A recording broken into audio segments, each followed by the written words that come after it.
I'll never forget that day. I had just wrapped up my trip 2 days earlier than planned. The flight was exhausting, but the thought of heading back to my quiet mountain cabin made me smile. It was my safe place, tucked away from all the chaos of city life. The moment I stepped out of my car, I noticed something strange.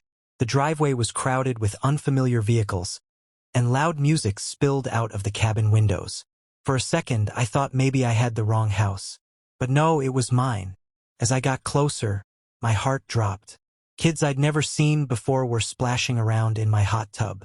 Smoke from a barbecue drifted through the air. And the kicker? My front door was wide open like I was some kind of Airbnb host. I froze, stunned, before anger started bubbling up. This was my cabin, my property, and strangers were throwing a party inside it. When I finally stepped inside, it got worse.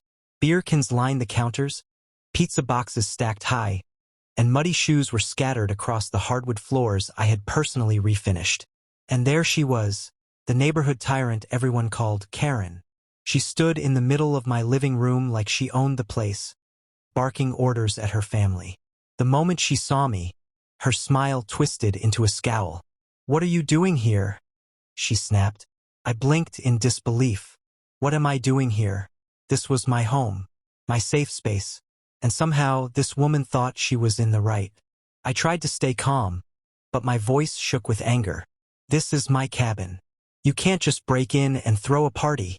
Karen rolled her eyes like I was the crazy one. "Relax. The HOA agreed that since you were away, it was a waste for such a nice cabin to sit empty. My family needed a place for the weekend, so we're borrowing it." "Don't be so selfish." "Borrowing it?" My blood pressure spiked. She spoke as if my hard-earned property was some kind of community clubhouse. I demanded that she and her family leave immediately, but instead of backing down, Karen pulled out her phone and smirked. "If you don't calm down, I'll call the cops. You're trespassing." Couldn't believe my ears. Trespassing? In my own home? Her family members laughed behind her, clinking their drinks together like this was all some kind of joke. One of her kids even yelled, "Go back to your trip, dude." But Karen wasn't bluffing. Within minutes, I heard the wail of sirens coming up the road. My stomach dropped. She had actually called the cops on me.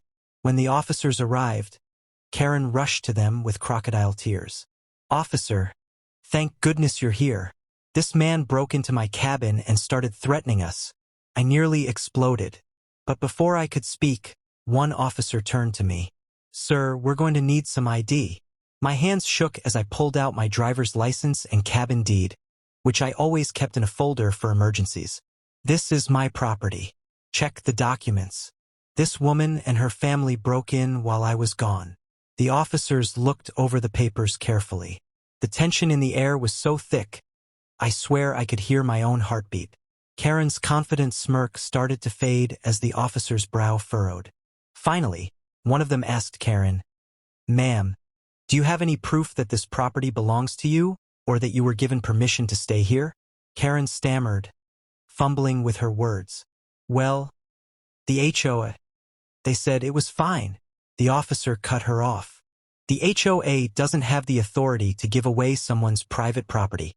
Unless you can show us legal documents, you and your family are trespassing." Her face turned red. Her husband tried to argue, saying, "We've already set up the barbecue. The kids are comfortable." But the officer shook his head.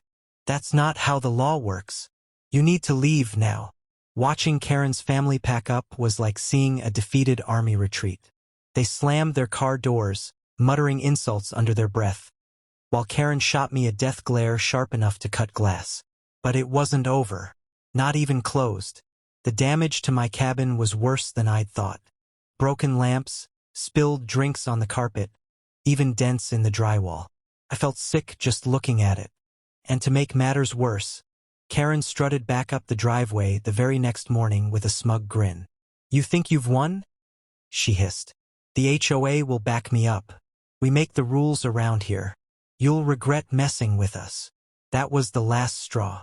I called my lawyer and showed him everything, the police report, the damages, and even the security camera footage that caught Karen's family breaking in. He smiled and said the words I'd been waiting for, We've got them. Fast forward 2 months, and Karen's world came crashing down. She was slapped with a massive lawsuit for property damage, trespassing, and harassment. The HOA, desperate to avoid liability, cut ties with her completely. She lost her position on the board, her reputation, and almost her home when she had to pay for the damages. And the best part?